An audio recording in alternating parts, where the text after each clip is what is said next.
Well, good morning, Red Cedar Sangha. This is our final Sunday morning Dharma talk before summer break. And the title of my talk is The Six Paramitas and Bodhisattva's Outline of Practice. My colleagues and I, over the past months, have offered our perspectives on the six paramitas: generosity, ethical conduct, patience, energy, meditation, and wisdom. And we have each recognized these virtues as interactive, mutually supportive, and in the end, inseparable from our daily actions of breath by breath. So today, I'd like to reflect upon a core text of our practice, the outline of practice by our root teacher, Bodhidharma. And I'm really pleased that at Forest Street, Bodhidharma was kind of a silent partner. In this setting, we now have Bodhidharma in our front garden, a wonderful statue that arose from someplace that Tim can maybe tell us. And also right above our entry, there's a lovely brush painting of Bodhisattva with his great big eyes. And what this text does is offer us a distillation of what it means to practice these virtues, these six virtues, in our everyday life. And in that sense, I guess I'm the kind of clean-up batter after this series of lectures about the Paramitas. So to that end, I'd begin by offering you the last line of this text, which is actually only 3 pages long, which reads, "While practicing the six virtues to eliminate delusion, they," that's us, "practice nothing at all. This is what is meant by practicing Dharma." Or, as Harari Roshi says, what is most important is to function in this way without being aware of it. So, who was Bodhidharma? And what does he tell us about virtuous practice, about living everyday Zen? And part of my purpose in this talk is for those who are new to the Sangha to get a little bit of background about who one of our core teachers is, because he's quite mysterious but also quite wonderful. In our morning service, we invoke our ancestors, as we did this morning, who have transmitted the lamp throughout space and time.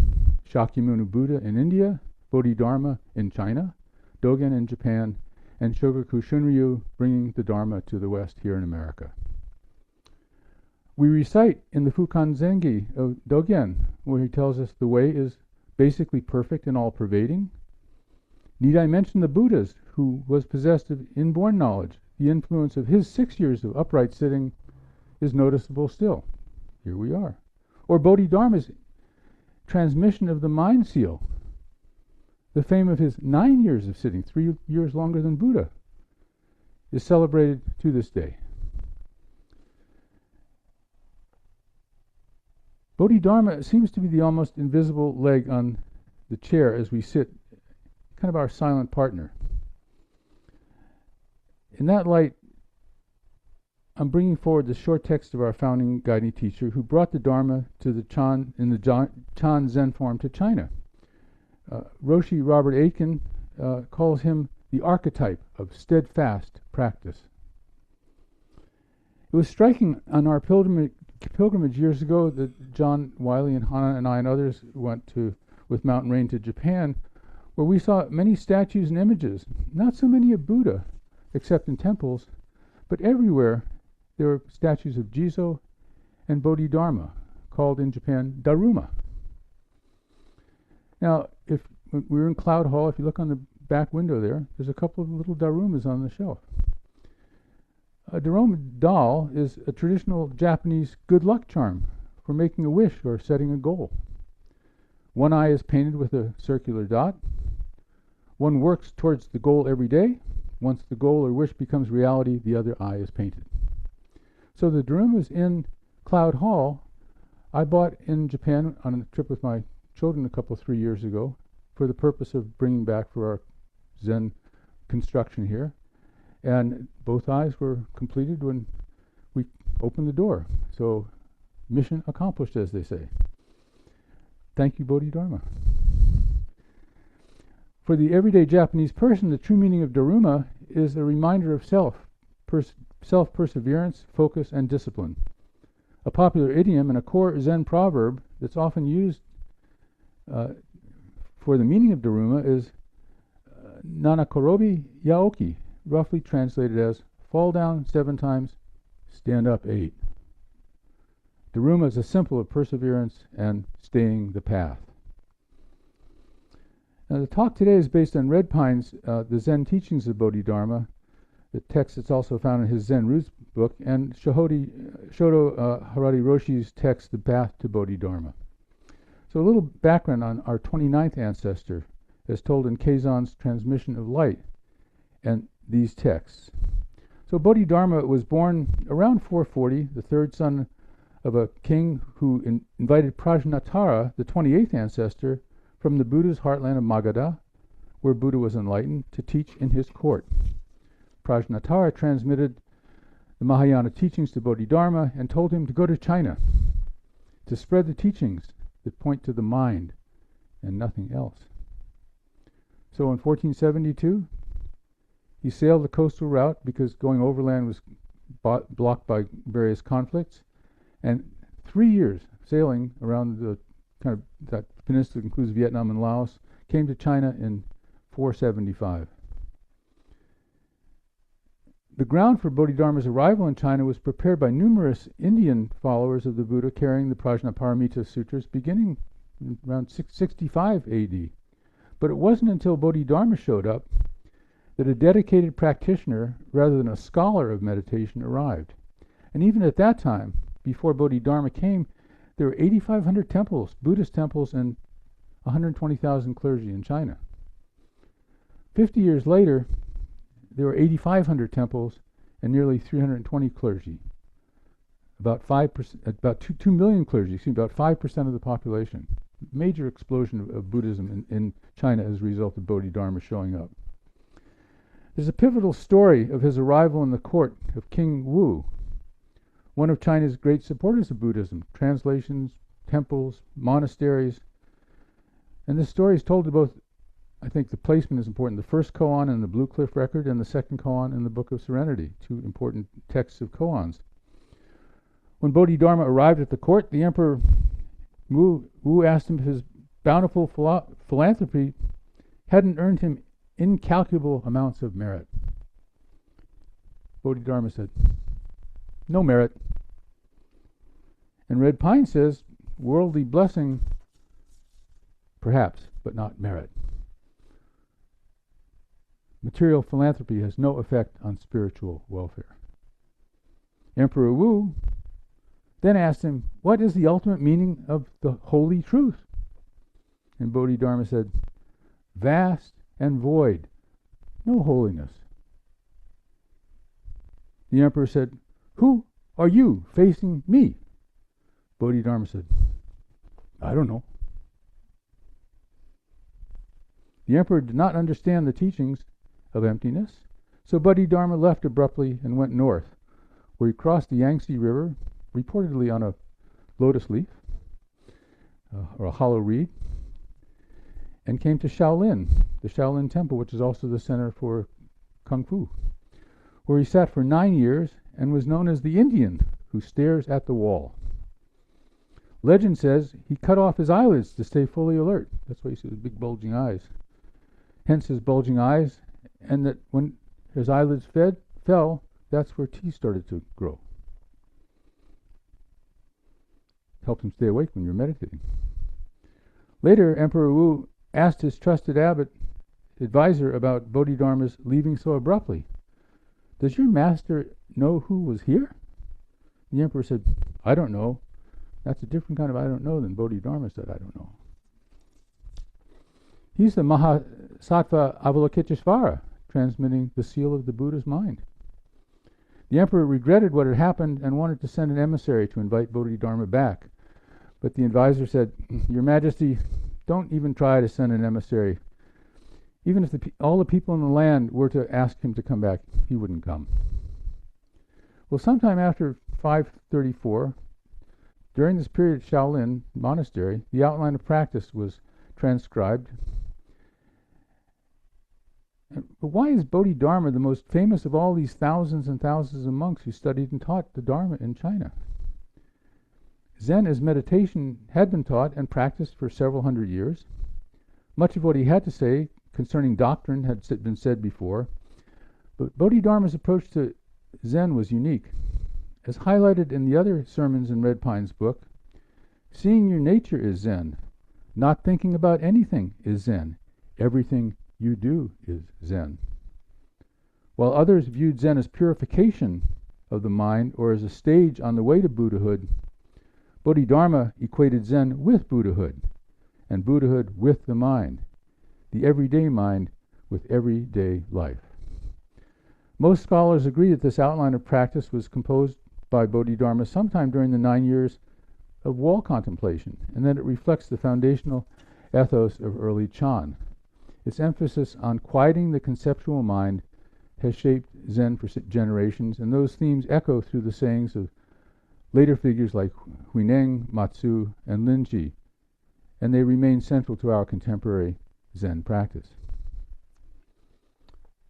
And here we are today, in Bellingham, Washington, practicing under the banner of Zoketsu Norman Fisher's Everyday Zen, wall sitting each morning, thanks to Bodhidharma's dedicated practice. So what does this outline of practice, or more properly, contemplation of 4 practices for entering the Mahayana path, provide us as encouragement and direction? So first, here's my bumper sticker version, the one I carry around in my head to remind me of my responsibilities and opportunity to polish the Dharma moment each breath. The 4 principles that Bodhidharma lays out are: number 1, to suffer injustice, to accept your situation. 2, adapt to conditions. 3, want nothing. And 4, practice Dharma. 8 words captures, I believe, the kind of composite of how Bodhidharma helps us to remind ourselves in our practice. We can view these 4 statements as a rephrasing of the 4 noble truths. In the realm of samsara, suffering, dukkha, is an innate characteristic of existence. Nothing's permanent. Endure suffering. The origin of suffering is craving or attachment. Accept conditions. Cessation of suffering can be attained by letting go of attachment. Want nothing. The Noble Eightfold Path leads to renouncement of craving and cessation of suffering. Practice Dharma. Or, as Red Pine sums it up, bad karma, good karma, no new karma, Buddha karma. That's the short version, and this text is only 3 pages long in its entirety. So, how does Bodhidharma present these principles? Here's a few excerpts and comments. There are 2 entrances. Many roads lead to the path, but basically there are only 2: reason and practice. To enter by reason means to realize the essence through instruction and to believe that all living things share the same true nature. Those who meditate on walls and the absence of self and others are in complete and unspoken agreement with reason. Without moving, without effort, they enter, we say, by reason. Now, this is interesting. Reason here doesn't translate as kind of rational, logical evaluation or study of texts and sutras per se. Rather, realizing the essence through instruction reflects Sherdu's line in Song of the Grassroof Hermitage: meet the ancestral teachers, be familiar with their instructions. Bodhidharma spent 40 years studying with his teacher Prajnatara, and an initial 20 years teaching in India before he fulfilled his teacher's prophecy that though China is vast, there is no other road and you need successors to follow in your footsteps. His instructions from these 60 years included far more than just reading texts. Every bow, every chant, every moment in the zendo, every offering of his bowl was instruction. And those instructions include meditating on walls, our zazen practice of just sitting to realize our true Buddha nature. This is such a critical term in our understanding of Bodhidharma's teachings. The scholar John McCrae offers that the term in Chinese, pi quan, can be translated as both the wall contemplates and one contemplates a wall. With wall as a metaphor for the inanimate or the unconscious. One becomes a wall and contemplates as such. One What does one contemplate? One contemplates sunyata, emptiness. One gazes intently at a vibrantly alive sunyata, says McRae. Zazen is our path to this reason, the process of continually awakening to and with practice. In a different translation, reason is defined as Dharma nature. So here's an alternative translation of part of what I just read. Entrance by Dharma nature means relying on the teachings to awaken to the essence, deeply trust that all sentient beings share the same true nature, but it is obscured by dust, guessed dust, and delusive conceptual thoughts, and thus cannot be revealed. If one discards delusion, turns towards truth, and stills the mind in wall-gazing, with no self or other, seeing sage and ordinary as one, abiding firmly and unmoved, not following words or doctrine, then this accords with Dharma nature beyond knowing, without discrimination, naturally effortless. This is called entrance by Dharma nature, or entrance by reason. But in our Mahayana Zen tradition, we must bring this embodied understanding to bear in the world of samsara. We must engage the relative world with our whole hearts, bodies, and minds. Hence, the need to bring these understandings to bear through practice. To enter by practice refers to four inclusive practices: suffering injustice, adapting to conditions, seeking nothing, and practicing the Dharma. Let's listen to what Bodhidharma says about each of these practices. When those who search for the path encounter adversity, they should think to themselves, in countless ages gone by, I've turned from the essential to the trivial, and wandered through all manner of existence, often angry without cause and guilty of numerous transgressions. Sounds like all of us. Now, though I do no wrong, I'm punished by my past. Neither gods nor men can foresee when an evil deed will bear its fruit. You know, John Lennon saying, instant karma going to get you, but karma's got a long haul passage, so it may not come immediately, but it always catches up with you. I accept it with an open heart and without complaint or injustice. He then quotes from the Vimalakirti Sutra, one of our other core teachings. When you meet with adversity, don't be upset because it makes sense. And he goes on to say, with such understanding, you are in harmony with reason, and by suffering injustice, you enter the path. And this is spoken at a personal level, not sort of looking out at the whole world of injustice, but what's happening to you personally. When those moments when you feel like, oh, things are, what happened? Why is this so wrong? And Bodhidharma's advice is accept and move on. This first principle, just understanding and accepting the basic nature of karma that is our life, one moment in a continuous line of 100,000 million kalpas, it's all come to this. As Dongshan tells us, just this is it. This moment, now, includes the entire universe, includes everything that's gone before.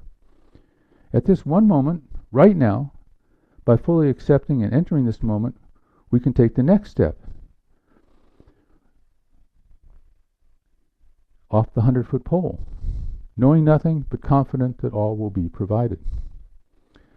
The 19th century Soto Zen monk Ryokan put it this way: to meet disaster at the time of disaster is fine, just as it is.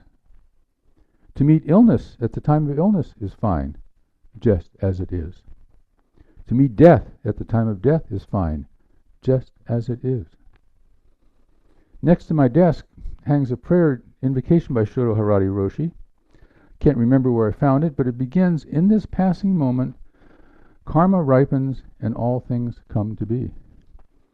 I vow to choose what is. If there is a cost, I choose to pay. If there is a sorrow, I choose to weep. When starving, I choose hunger. When happy, I choose joy. When it is my death, I choose to die. Where this takes me, I choose to go. Being with what is, I respond to what is. This is fully embracing the moment, accepting it for the karmic truth that it is. Indeed, it all comes to this. Recognizing that the right moment is everything, the second practice is to accept, to adapt to these conditions. Bodhidharma tells us that as mortals, we are ruled by conditions. And not by ourselves. All the suffering and joy we experience depend on conditions. If we should be blessed by some great reward, such as fame or fortune, it's the fruit of a seed planted by us in the past. When the conditions change, it ends. Why delight in its existence? But while success and failure depend on conditions, the mind neither waxes nor wanes. Those who remain unmoved by the wind of joy silently follow the path. No matter what happens, our practice teaches us to accept without judgment and to respond accordingly. It is what Harada Roshi calls being obedient to karma. When we accept things as they are, we are free to take the next step without preconception, responding to conditions as they arise. This is something sitting practice teaches us. Things arise, things pass. Arising out of emptiness, passing into emptiness. No trace left behind. In our lives, good things apparently happen, bad things apparently happen. Nothing stays forever. Fame is fleeting, fortunes too, unless we cling to our gains, and then we are caught by them. We then serve our gains rather than our gains serving us and others. What is there to hold on to? Our meditation practice offers us the opportunity to simply watch as things come and go. It puts us in touch with our Buddha nature.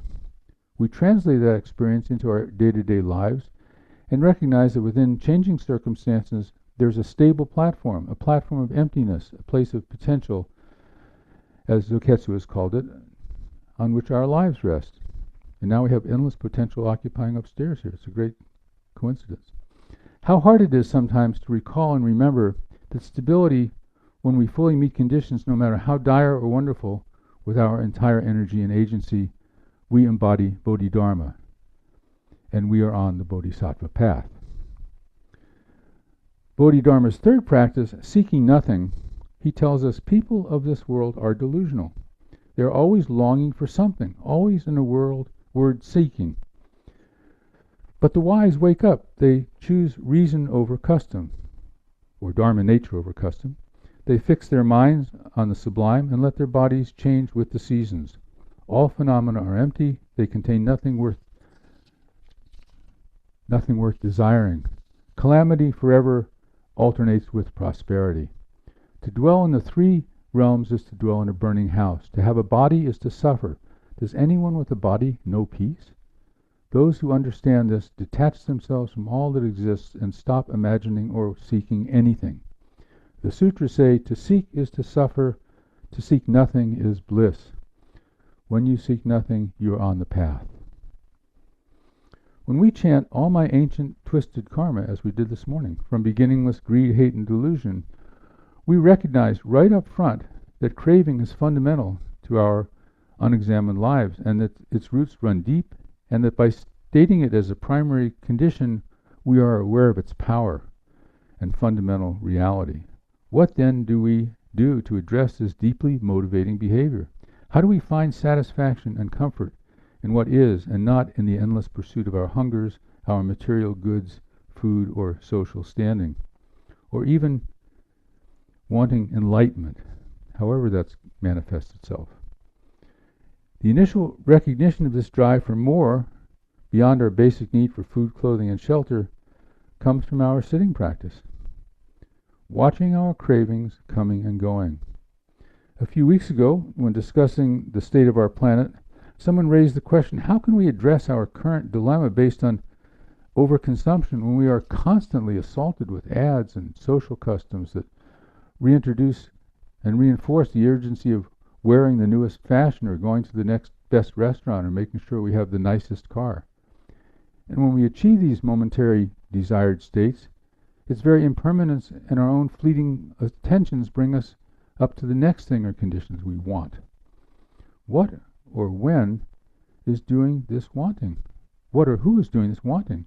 What happens when we're fully satisfied with what we have in this moment? And then the next, and the next. What do we really need? And how much are our cravings a program we have a choice about whether to respond to or not? It's an interesting exercise to have an instinctive desire to want something, say a brownie or a new piece of clothing, and take a moment to ask, why must I gain this thing or condition now? And by asking the question, the answer becomes obvious. It is, in fact, a passing.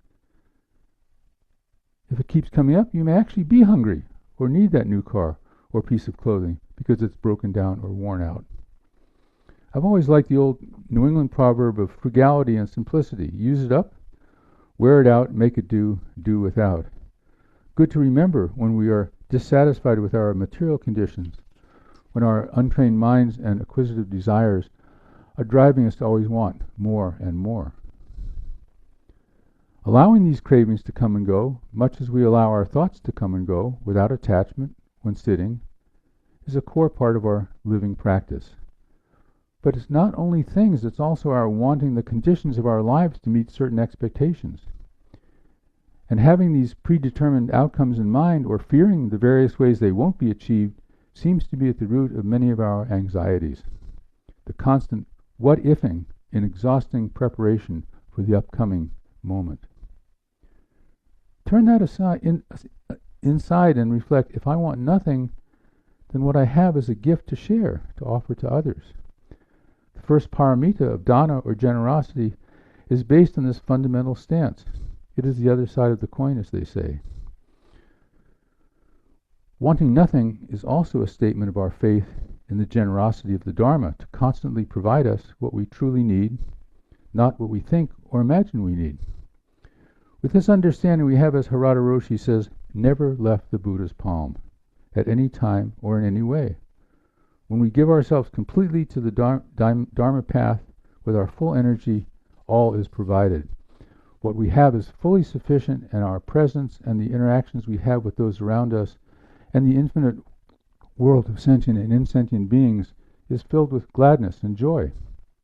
Neither wanting nor holding on to what we have opens the Dharma gate to true joy. Embracing and delighting in the old but never tired line, you can't take it with you, frees us in this life from the suffering of the Saha world. Or as Suzuki Roshi's son Hoitsu Roshi offered us in a Dharma talk at Rinzuen when John and Han and I were there, he ended his talk by saying, practice with joy. So this brings us to the fourth part of entering through practice, practice in accord with Dharma. Here's what the clear-eyed Bodhidharma tells us. The Dharma is the truth that all natures are pure. By this truth, all appearances are empty. Defilement and attachment, subject and object, don't exist. The sutras say the Dharma includes no being because it's free from the impurity of being. And the Dharma includes no self because it's free from the impurity of self. Those wise enough to believe and understand this truth are bound to practice according to the Dharma. And since that which is real includes nothing worth begrudging, they give their body, life, and property in charity without regret, without the vanity of giver, gift, or receiver, and without bias or attachment. And to eliminate impurity, they teach others, but without becoming attached to form. Thus, through their own practice, they are able to help others and glorify the way of enlightenment, and as with charity, they also practice the other 5 virtues. But while practicing the 6 virtues to illuminate delusion, they practice nothing at all. This is what's meant by practicing the Dharma. In our world of craving and competition, we say practice makes perfect. In the Dharma realm, we understand that practice makes practice. That is, Shunryu Suzuki says, you are perfect the way you are, but there is always room for improvement. There is no end, thankfully, to this practice, this effortless effort we commit to, sitting on the cushion and living our everyday lives. This fourth practice is really a statement for living is based on our experience of great mind, Buddha Dharma, informing our every action, our every word, our every feeling. I've always found Dogen's articulation of this all-embracing mind in his introduction to the Tenzo most clarifying. He instructs us to bring forth our Dharma understanding and our every action of body, speech, and mind as a threefold manifestation: the caring and compassionate parent or grandparent mind, the joyful mind fully embracing each moment of this life, and the magnanimous mind overwhelmingly generous and constantly offering to others. Practicing and embodying the 6 paramitas, generosity, ethical conduct, patience, vigor, meditation, and wisdom, without self-consciousness, fully aware, is our fundamental obligation and responsibility as bodhisattvas on this path. And as we chant this morning, the Buddha's way is unsurpassable. I vow to become it. My hope is that this introduction to a short but important, profound teaching by our founding teacher, Bodhidharma, will inspire you to investigate thoroughly, as Master Dogen would say, this matter. My deep appreciation to all of you for this opportunity to open this text to you this morning. Thank you.